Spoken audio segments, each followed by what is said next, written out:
क्षणात दादा ते करायचे आणि दादांनी सारखी विचारपूस करायचे, घरात कसे आहेत, आई कशा आहेत, घरचे बरे आहेत का, हे एवढं दादा जपायचे. म्हणून त्यांच्याकडे जाताना मी वेगळ्या पक्षात आहे ते वेगळ्या पक्षाशी काही वाटत नव्हतं. सभागृहोत्सव बोलवून घ्यायचे आणि विचारायचे विश्वजित तुझं काय चाललंय. आणि म्हणून हे दादाचं जे होतं ना शिकण्यासारखं, वेळेचं बंधन असेल, प्रशासन असेल, स्वच्छता असेल, या सगळ्या गोष्टी या ठिकाणी आज पाहायला मिळाल्या मला. तर स्वर्गीय पतंगराव कदमांनंतर वडिलांसारखी एक भूमिका जी बजावणं असतं एखाद्या तरुण नेत्यांबद्दल, ती अनेक नेत्यांसोबत त्यांनी बजावली आहे. ती अर्थात तुमच्याही बाबतीत झालं, तुम्ही बोलत आहे. एक राजकारण आत्ता या सगळ्यानंतर आता सुरू झाल्याचं पाहायला मिळत आहे. लोक टीका करतायत, त्या म्हणतायत की काहीतरी याच्यामध्ये संशयास्पद आहे. तुम्ही कशा पद्धतीने बघता याकडे? नाही, हे बघा, लोकांच्या भावना ह्या तीव्र आहेत.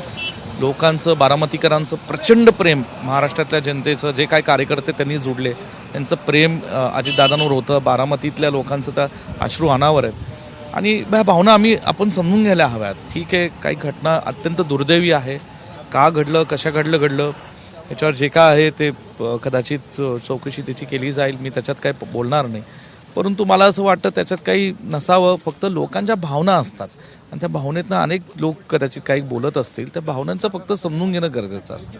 नक्कीच हे विश्वजित कदम खरं तर ज्या भावना आहेत लोकांच्या त्या समजून घेतल्या पाहिजेत, अशा पद्धतीची प्रतिक्रिया जी ते या निमित्तानं देत आहेत. कॅमेरापासून विकल दिसा, आफताब शेख, ABP माझा, बारामती.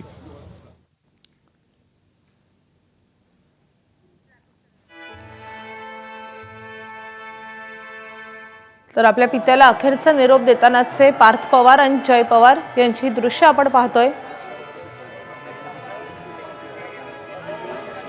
विश्वजित कदम यांनी जसं सांगितलं की ते कुठल्या पक्षाचे आहेत किंवा मी दुसऱ्या पक्षाचा आहे असा विचारही माझ्या मनात कधी आला नाही. जेव्हा मी अजित पवारांच्या भेटीला जात होतो, घरच्यांची ते आपुलकीने विचारपूस करायचे आणि त्यामुळे एक मार्गदर्शक हरपल्याची भावना आज आहे. जवळपास सगळ्याच नेत्यांमध्ये हीच भावना आहे. सर्व पक्षीय नेते त्यामुळेच इतके धाय मोकलून रडताना आपण आज पाहिलेले आहेत. त्यांच्या भावनांचा भान फुटलेला आपण पाहिलेला आहे. त्यामुळे अजित पवार यांच्याविषयीच्या या भावना खरंच मन हेलावून टाकतात. आमचं अस्तित्व संपल्यासारखं आम्हाला वाटतंय. जो आधारस्तंभ होता, जो बापासारखा आमच्यावर प्रेम करायचा, कधी जाणू दिलं नाही हो. असा एकमेव नेता होता की दर मंगळवारी आम्हाला आमदारांना बोलवणं, कार्यकर्ते काय समस्या असतील ते ऐकणं. आमच्या मतदारसंघातला प्रत्येक विकासाची वीट त्यांनी रचलेली. काय करणार आम्ही आज? कोणाकडे बघणार आहे आम्ही अजून? हे सगळं संपलं आमच्या दृष्टीने. तर असा दिवस बघायला मिळेल हे आयुष्यात विचारही केला नव्हता आमच्यासारख्या.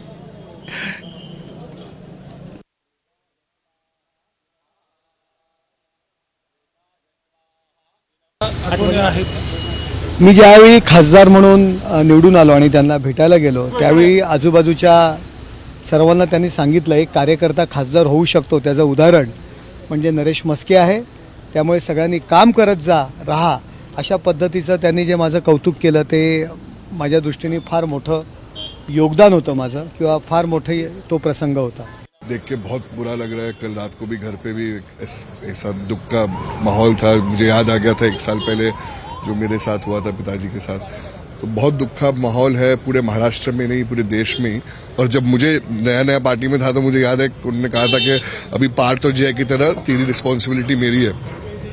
और अब ये मेरे लिए बहुत बड़ा एक झटका है, पर उन्होंने जो विश्वास रखा था उसको रख के आगे काम करेंगे. एखादं पत्र असेल की त्याच्यामध्ये काही स्पेलिंग मिस्टेक असेल, कुठलंही पत्र हे अतिशय डिटेलमध्ये वाचायचे आणि ते पत्रामधला जो मुद्दा आहे तो कसा कारणी लागेल ह्याच्यावरती त्यांचं खूप लक्ष असायचं आणि पुरे पाठपुरावा पण असायचा. मला अनेक अनुभव आहेत की मी दादांना एखादं काम सांगितलं तर मला म्हणायचे मी त्या अधिकाऱ्याशी बोलून पुन्हा फोन करतो आणि पुन्हा त्यांचा त्या दिवसभरात फोन यायचा की बाबा ते सांगितले, आता त्याचा पाठपुरावा कर. तर मला असं वाटतं की एक खूप मोठं नेतृत्व, खूप म्हणजे अनुभवी नेतृत्व हे आपल्यातनं आता आपल्यामध्ये नाही आहे आणि ह्याचा महाराष्ट्राला जो तोटा आहे तो मला असं वाटतं तो कधीच भरून निघणारा नाही आहे. ABP माझा, उघडा डोळे बघा नीट.